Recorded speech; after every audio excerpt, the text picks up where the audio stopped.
All right, let's say you prefer to use Google Drive and you want to figure out how to go about moving your document from at home, moving your document from Google Drive to submit.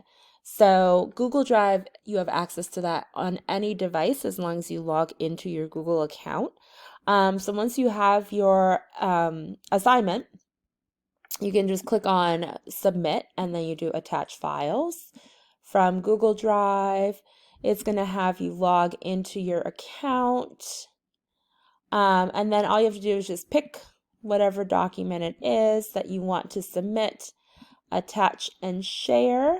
And then you click submit assignment. It will ask you, are you sure?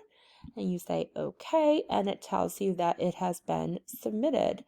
And that is, oh, looks like there's an error with this, but that is how you will go about sharing via Google Drive.